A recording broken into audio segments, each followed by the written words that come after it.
ایک بار یہودیوں نے سوچا کہ حضرت علی رضی اللہ تعالی عنہ سے سوال کیا جائے کہ حضرت علی رضی اللہ تعالی عنہ سوچ میں پڑ جائیں۔ یہودی سوچنے لگے کہ ایسا بندہ کہاں سے ملے گا جو حضرت علی رضی اللہ تعالی عنہ سے ایسا سوال کرے۔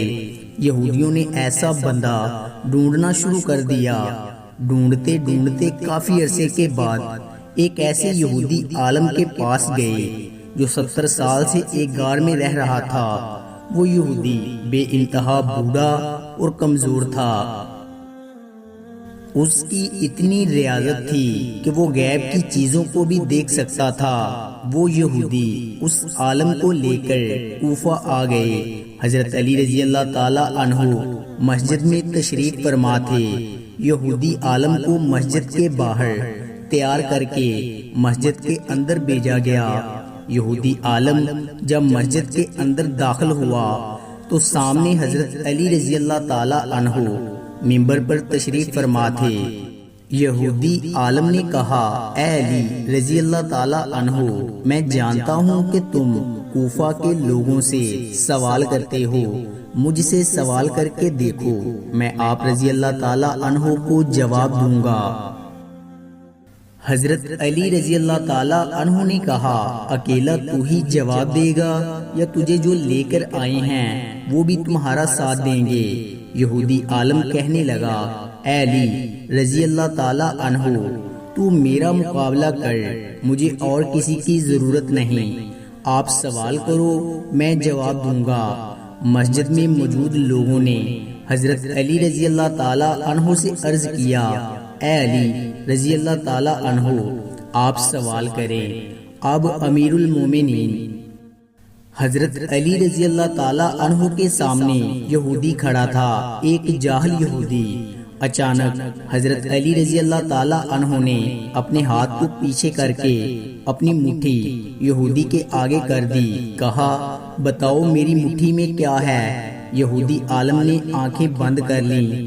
آسمانی کتابوں میں غیب کے علم کی مدد سے آسمانوں میں جھانکا، آنکھیں کھولی اور کہنے لگا، کوہ ابو قبیس میں ایک فاختے نے انڈے دیے ہیں، ان میں سے ایک انڈا آپ نے اٹھایا ہے۔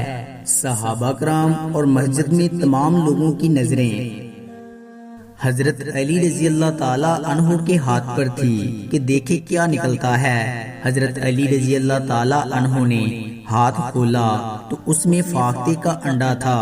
تو یہودی اس یہودی عالم سے کہنے لگے، بہت اچھا، اور کہنے لگے، اب کریں حضرت علی رضی اللہ تعالی عنہ سوال۔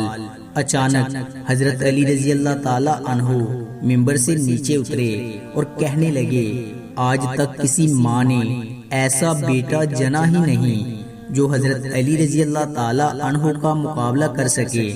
حضرت علی رضی اللہ تعالی عنہ نے وہی انڈا یہودی عالم کے ہاتھ پر رکھ دیا اور فرمایا کہ لے، اسے وہیں رکھ کر دکھا جہاں سے میں نے اٹھایا ہے۔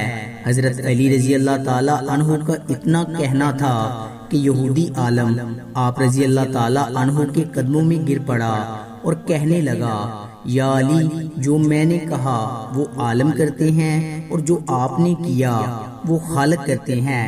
جب یہودی عالم نے یہ دیکھا تو شرمندہ ہو کر جانے لگا۔ تو حضرت علی رضی اللہ تعالی عنہ نے فرمایا، اگر اب تو یہاں آ ہی گیا ہے تو مجھے کچھ بتا کے جا۔ یہودی سر جھکا کر کھڑا ہو گیا۔ پوچھئے یا علی، آپ رضی اللہ تعالی عنہ نے پوچھا، یہ جو تو غیب کے جواب بتا دیتا ہے یہ تو نے کہاں سے سیکھا؟ یہودی کہنے لگا، یہ میں نے ریاضت کی ہے، عبادت نہیں، ریاضت کی ہے۔